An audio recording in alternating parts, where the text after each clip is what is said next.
Hello and welcome to this online sneak preview of the upcoming PBS special, Ice Warriors, USA Sled Hockey, which will premiere on your PBS station on November 10th. As always, check local listings. In the film, we follow the 2014 national sled hockey team as they prepare for and then compete in the Winter Paralympic Games in Sochi, Russia.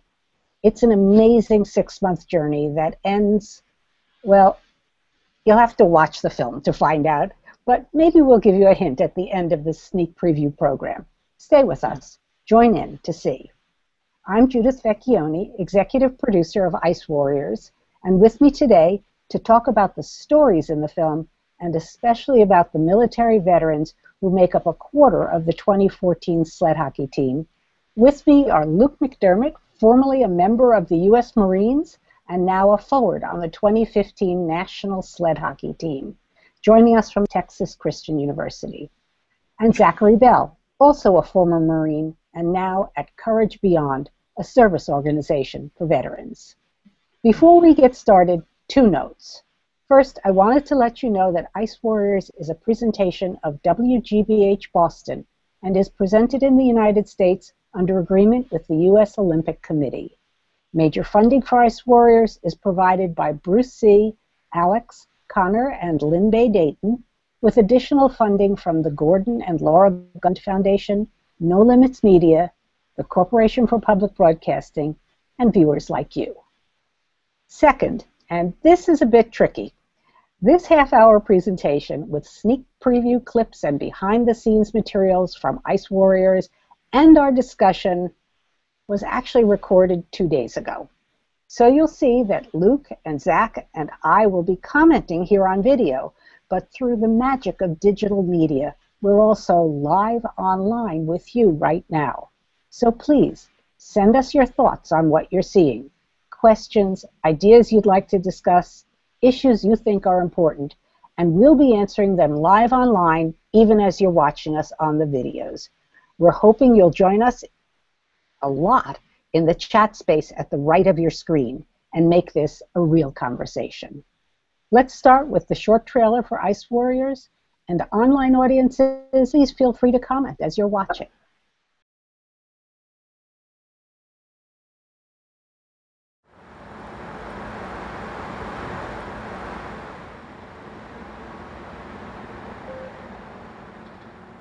The next time we're together, guys, we're a family. The next time we're together, we're going for that gold medal. Yeah. We're going for that gold medal.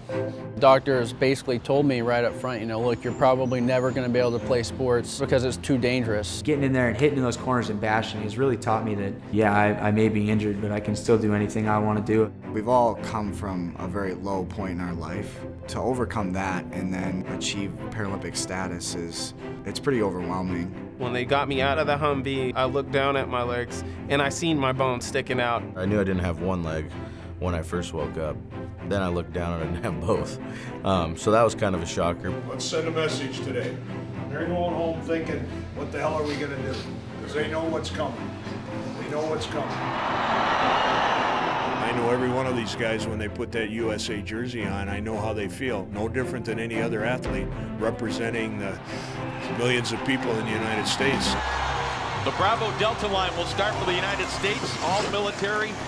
Josh Sweeney, Rico Roman, Paul Schaus.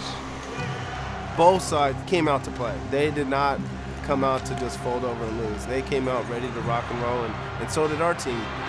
Team Russia trying to make a play, gets it back into the USA zone. Race for the puck, Nico Landeros. Right off the bat, they spread the ice really well, real physical, knocked all over the place. A lot of hitting, a lot of good passes made, and a lot of guys just going and giving it their all. First period was very fast-paced for this game. You know, I would expect the U.S. to probably pick up the pace a little bit, try and dump some more pucks on net, and see if they can bounce one in.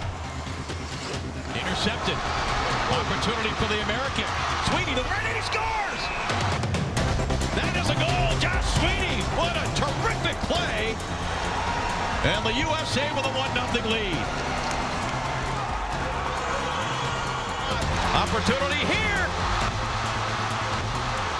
Knocked down in front of Cash and cleared by the Americans out to center ice. I remember Sweeney was going deep into the zone, just like the last maybe 40 seconds of the game. Bouncing puck off the stick of one of the Russian players. The Americans are going to get to it. Rico Roman now. And I know I could have went to the net, but I was like, no, there's not that much time, so I just took it into the corner. I looked up at the clock, it was like 5 seconds, like, yeah, you know, like, we got this. He's just going to hold it there, watching the clock wind down, and the American sled hockey team has done what no other sled hockey team has been able to do: win the gold in consecutive Olympics.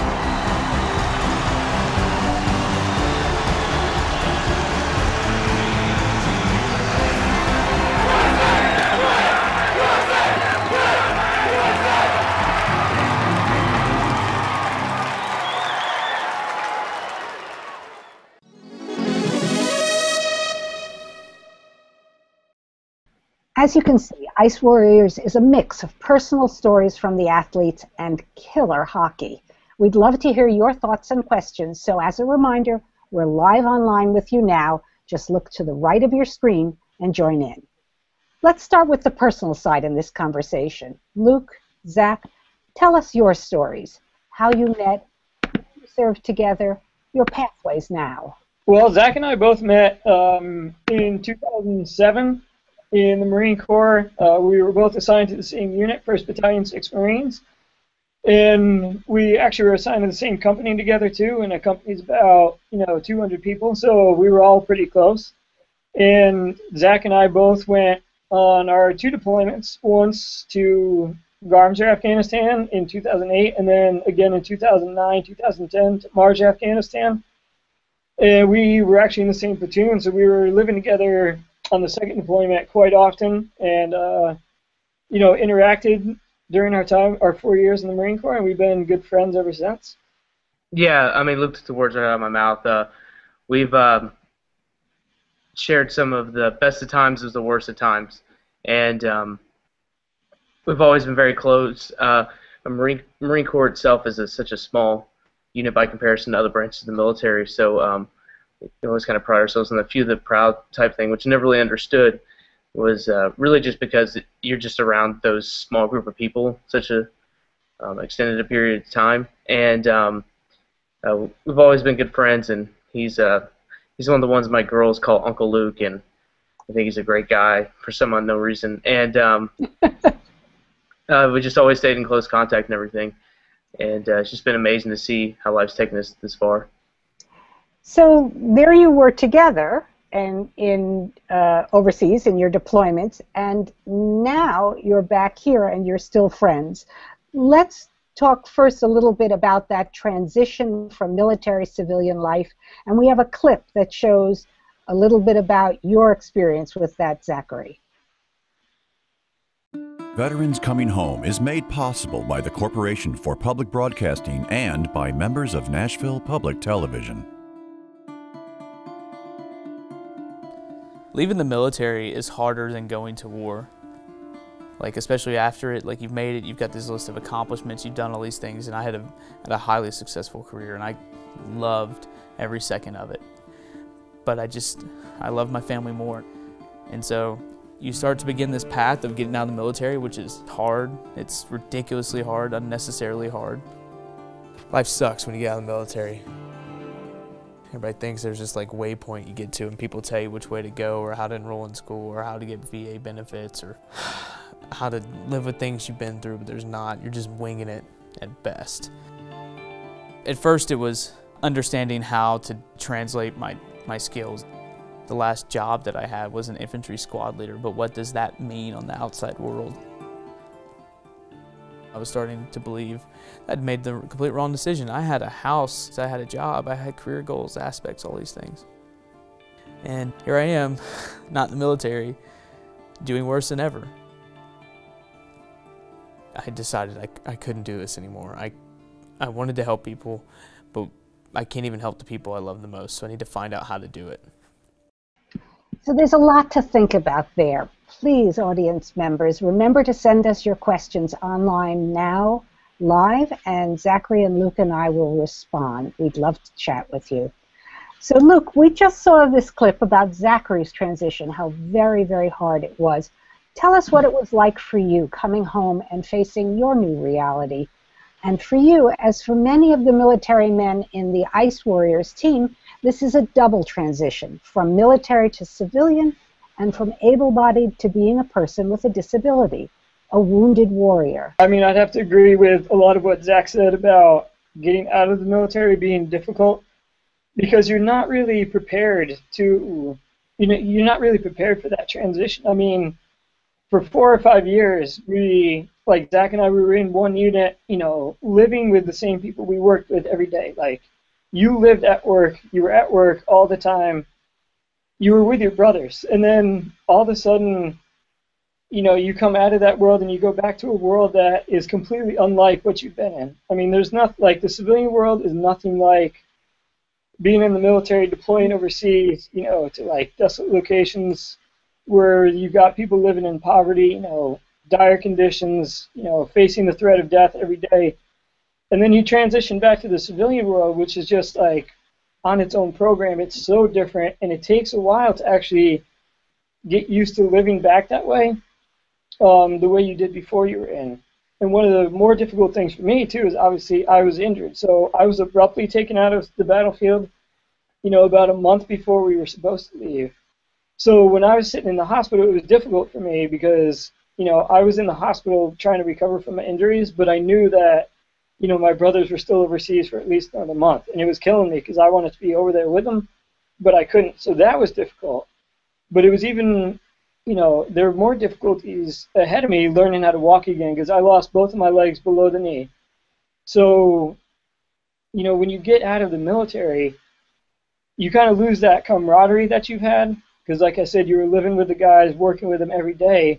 You were part of a team. You were part of a unit. And then you get out, and especially for me, going through, working through an injury, you're kind of on your own. I mean, everybody at the rehab facility I was in at the Center for the Intrepid down in San Antonio, Texas, everybody was going through their own injuries, but, so even though everybody was there working through injuries, everybody had their own thing to go through. So you're still kind of on your own. So you miss that team aspect, that unit aspect, and that's one of the reasons why sled hockey was so big for me.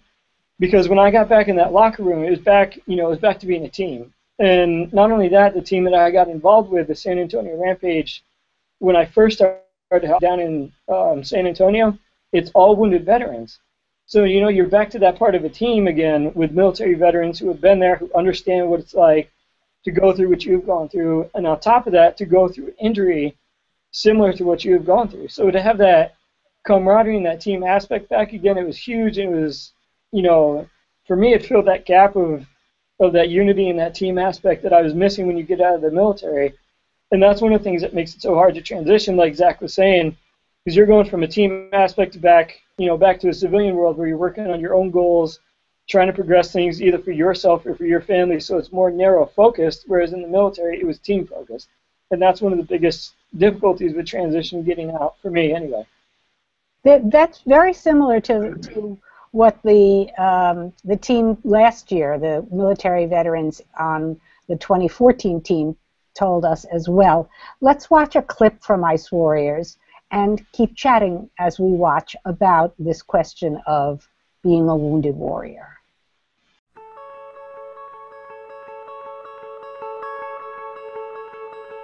This was my third tour to Iraq. I was 6 months into my deployment at the time when I got injured. I knew that I was going to lose my legs, and at that point I didn't care as far as how much. It was just a matter of, let's see if we can keep me alive.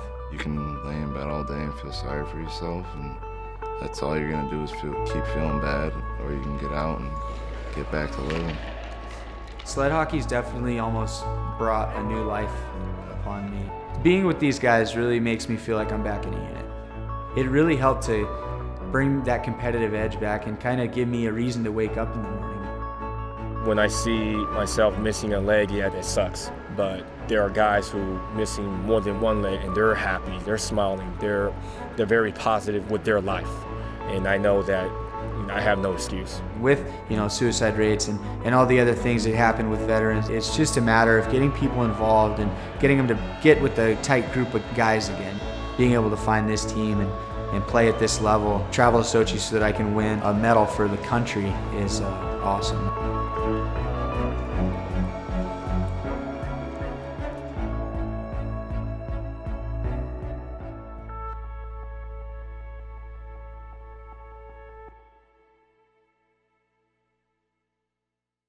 So both of you are now out in your communities, interacting with the civilian world. You were talking about that a little bit before.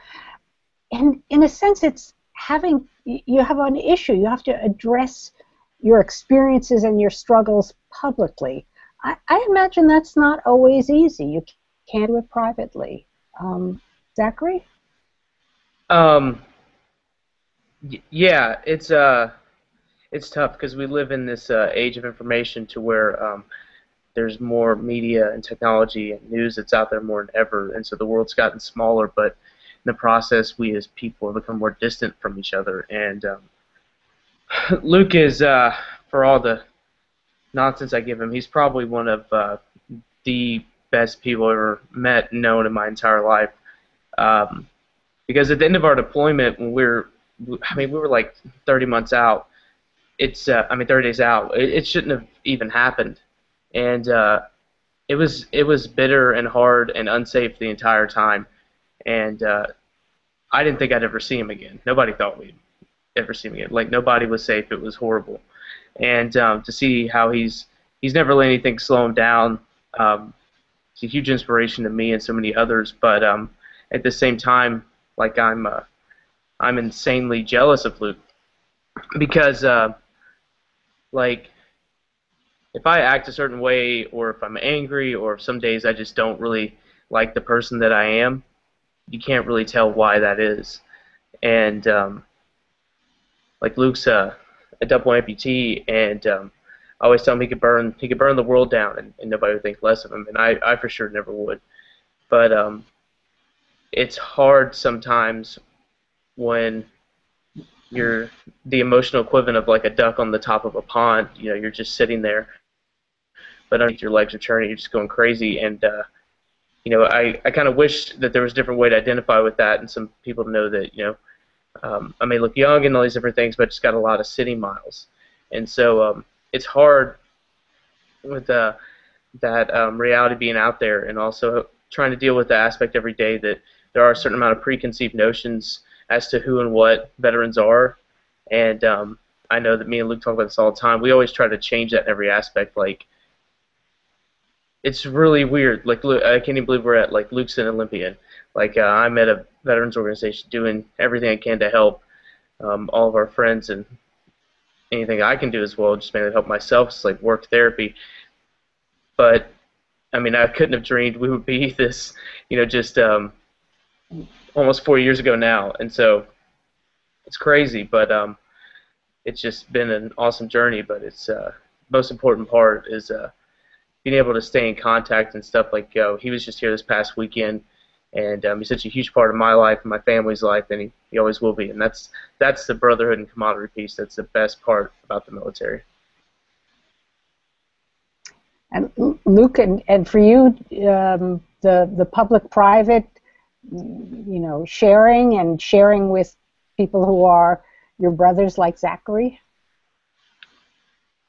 Yeah, I mean, he and I talk a bunch, and then, you know, I talk with other veterans that we were in with, but for me, it's kind of more obvious what happened to me, too, because, you know, I walk around in shorts and you can see the prosthetics, you know, and I don't know if it's because of my age that people just, you know, at first assume that it was military. So, you know, they'll come up and ask and say, hey, were you hurt in the war? And I'll tell them yes.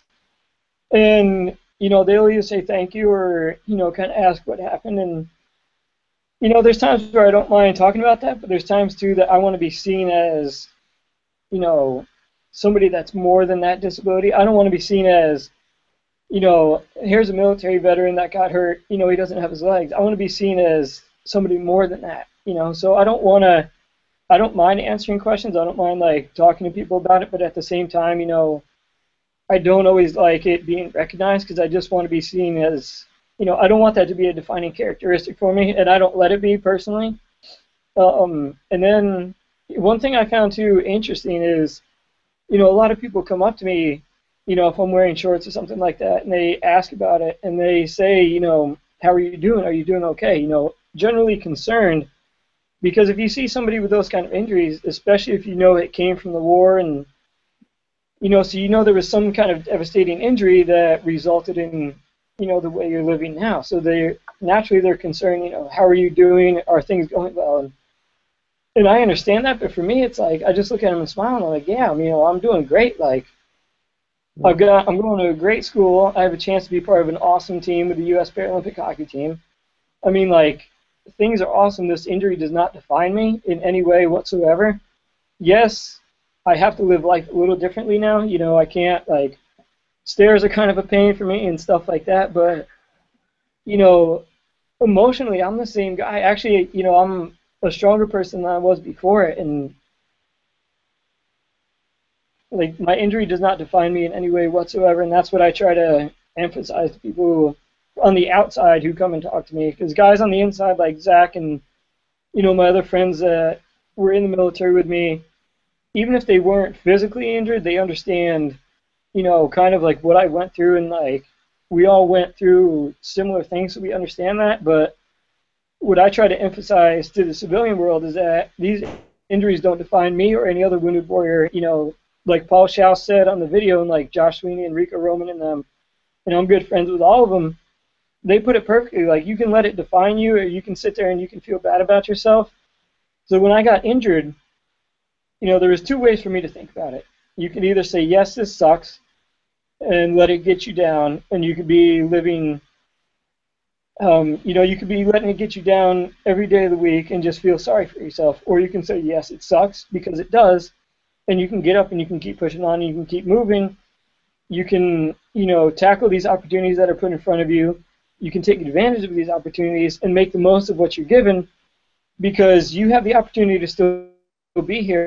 Zach knows as well as I do, a lot of our brothers don't have that opportunity, and that's what drives me to be the best that I can be every day in whatever I do, whether it's school, hockey, or just, being a good friend, brother, son, whatever, is the fact that I still have these opportunities. Even if I'm injured, that doesn't matter. I have these opportunities that, some of my brothers no longer have. So I try to take advantage of that every single day. Zach, let me turn back to you for a moment here. Luke earlier about the way in which sled hockey was really helpful to him. And are you seeing with your work with other veterans that adaptive sports are a good tool to help them, understand and move on? Yes, I think it's one of the best things. There's something that you said. There's the triangle of health, and it's a mental, spiritual, and physical. And if one's not there, it doesn't support the other. And just to see Luke and all the things he's gone through is it's been amazing. Just the people way these adaptive sports, because like I asked him one time, I was like, so what do you think's one of the biggest things you have to deal with every day? And he was like, well, if I wear dress shoes, I got to adjust the heel on my ankle if I wear like flat Converses or whatever.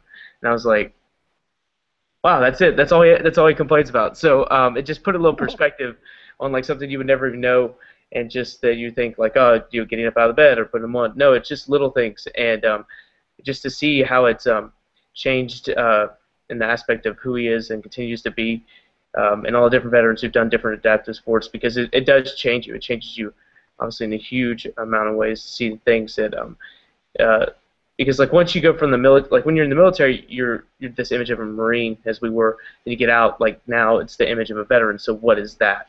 And so different things of like you just dealing with the aspects of trying to find new ways to find that new sense of self, that new person, and the new thing to keep you going and to keep driving forward. It's just always like just keep moving forward, because we're really unnecessarily hard on each other of like, well, are you doing your best? Well, you had to stop and think about it, so keep going, try harder. And so it's really great to still have that in all aspects of life. Let me ask a question to the audiences online now. And the question is, can civilians, all of us back home, ever fully understand what military veterans have been through, how they experience the world, And what do you think that people like you back home need to know to help veterans transition more easily to civilian life? And we'll be answering this online while we chat. Let's take a look at another clip from Ice Warriors. And this clip is about something that I'm constantly struck by as we filmed with the athletes, the Paralympic athletes. They have an amazing strength and discipline. Let's watch and chat. A lot of the same type of abuse that somebody that's on a professional team would put their hips or their legs through, we're doing to our arms and our shoulders. You're doing like a rowing motion and you're really engaging your core because you still have to balance on those blades. I work out 2, 3, 4 times a week sometimes, and I try to skate at least twice a week, if not more. I'll do a lot of pull-ups, a lot of just body movement. I'll probably lift heavy twice a week. My first couple tournaments, my joints and my elbows would just ache for hours. But over time, your body adapts to it because it has to. It doesn't really have a choice.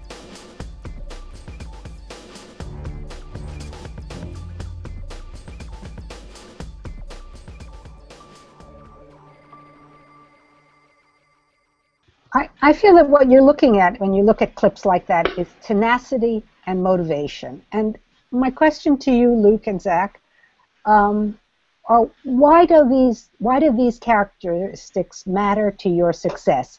Maybe, Luke, you could start with what it means to be on this year's sled hockey team.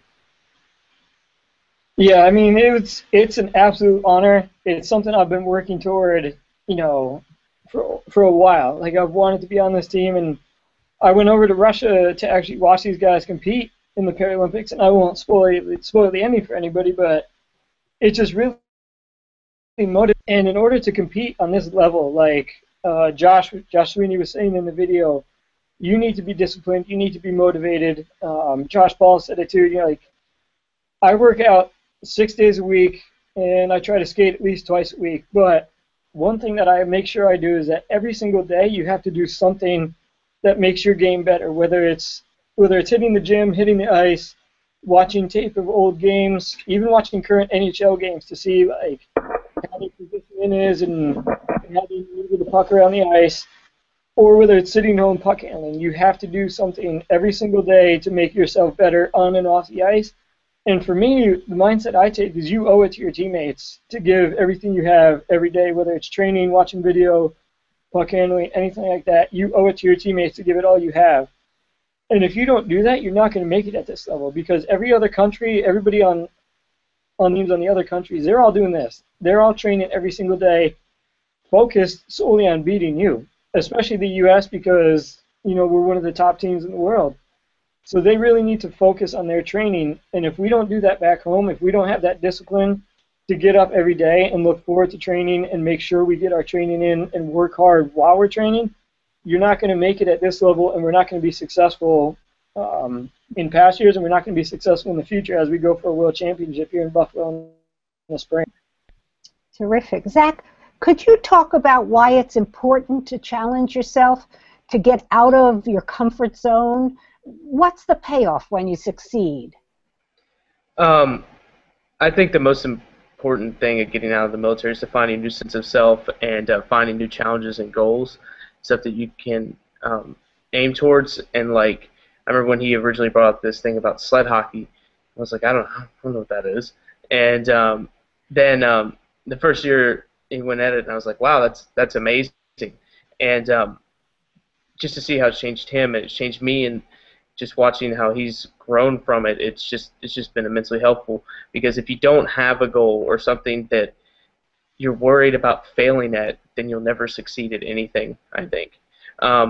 Because otherwise you're just wandering off in the distance without any direction.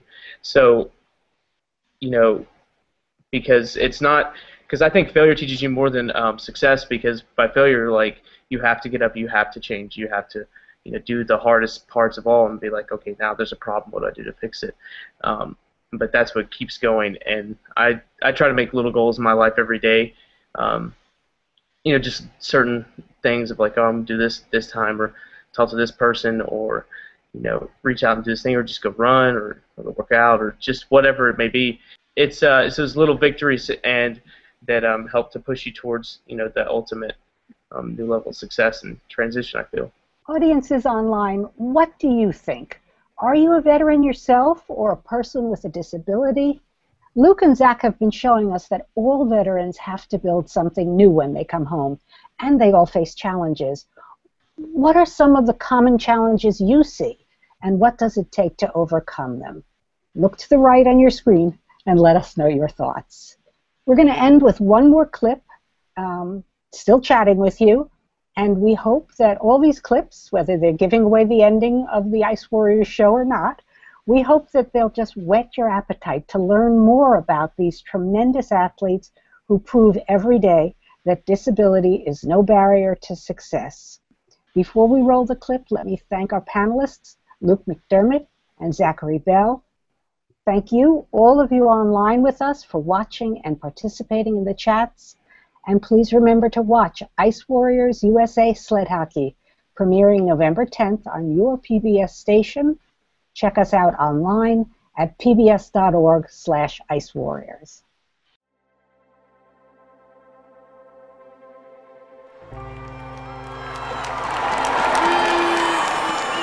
This doesn't get old, winning the Paralympics.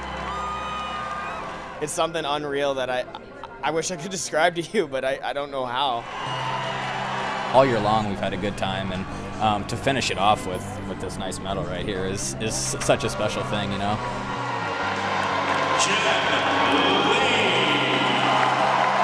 It's weightless in a sense.